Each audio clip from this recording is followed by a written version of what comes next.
Si en 2010, les chiffres de la sécurité routière en Gironde montrent une baisse significative des blessés et tués sur les routes de ce département, les deux roues qui ne représentent que 1,6% du trafic global comptent tout de même un tiers des morts sur les routes girondines. L'apprentissage est donc l'une des clés essentielles de ce secteur, ce que ne manque pas de souligner le directeur de ce centre de formation entièrement dédié aux deux roues depuis 30 ans. La dimension de sécurité, elle est vraiment fondamentale, bien évidemment, parce que tout le monde sait qu'on n'a pas de carrosserie, donc il faut, je dirais que sa carrosserie, c'est son comportement, c'est sa manière d'analyser les choses.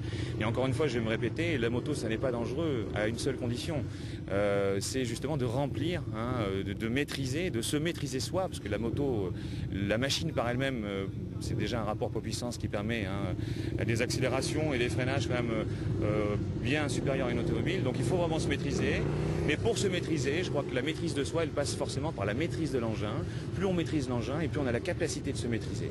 Raison pour laquelle ici on pratique la moto, on enseigne la moto, mais on la pratique également dans le cadre du loisir.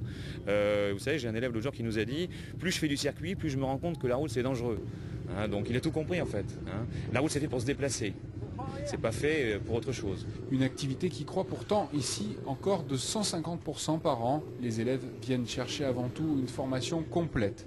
Tu regardes la fin, tu peux apercevoir que tu vas la rater. Mais tu le veux quand même, tu vas le chercher. Et c'est comme ça qu'on note que j'ai fait ça qui va pas, j'ai fait ça qui va pas. Mais il faut en vouloir.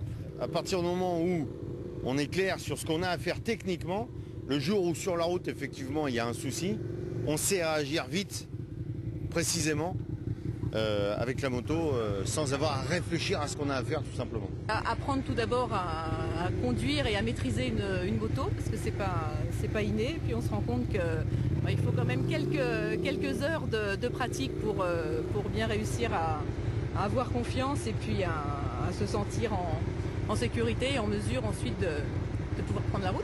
Des élèves qui peuvent même goûter aux joies du circuit de Mérignac, faisant partie intégrante du site, pour se familiariser aux sensations de vitesse et de pilotage afin que la route reste uniquement un moment de déplacement.